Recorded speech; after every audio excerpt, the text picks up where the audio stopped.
Alam mo yung pakiramdam na para kang napag-iiwanan? Yung scroll ka ng scroll sa social media tapos nakikita mo, si batchmate may bagong kotse na, yung isa kinasal na, yung isa promoted na sa work. Tapos ikaw? Nandito ka pa rin parang stuck sa isang lugar? Naghahanap pa rin ng direksyon? Mahirap, no? Minsan napapaisip ka kung may mali ba sa'yo, pero sandali lang. Baka hindi ka naman talaga lost. Baka hindi ka lang nasa parehong lugar nila. At alam mo, okay lang yan. Kasi tingnan mo, hindi naman talaga sabay-sabay ang timeline ng buhay natin. Parang libro lang yan. May nasa chapter 1 pa lang, may nasa chapter 10 na. Pero hindi ibig sabihin mas maganda yung kwento nung nasa chapter 10 na. Alam mo kung ano ang problema? Natutunan nating ikumpara ang sarili natin sa iba. Na kapag hindi tayo kasabay sa timeline ng iba, parang may kulang sa atin. Pero hindi ganun dapat eh. Minsan, yung tahimik mong pag-usad, yung mga maliit na achievements mo araw-araw, mas matibay yan kesa sa mga biglang tagumpay na mabilis din mawawala.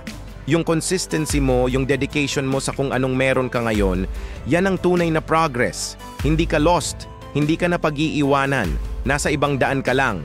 At alam mo kung ano ang maganda doon, may sarili kang kwento, may sarili kang journey, at baka yung pinakamamahal mong chapter ng buhay mo, paparating pa lang. Kaya sa susunod na makita mong may bagong achievement na naman ng iba, huminga ka muna ng malalim. Ipaalala mo sa sarili mo na hindi ka naman talaga dapat nasa kung nasaan sila ngayon kasi may sarili kang landas na tinatahak. At kung nararamdaman mong medyo mahirap, okay lang yon. Normal yon. Parte yan ng journey. Ang mahalaga, tuloy-tuloy ka lang. Kung relate ka sa pinagsasabi ko, i-comment mo lang sa baba kung ano ang nasa isip mo. Share mo kung ano ang journey mo. Kasi dito, walang judgment.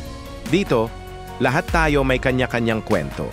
At kung gusto mo pang makakita ng ganitong content na pwedeng makatulong sa journey mo, isubscribe mo lang ang channel.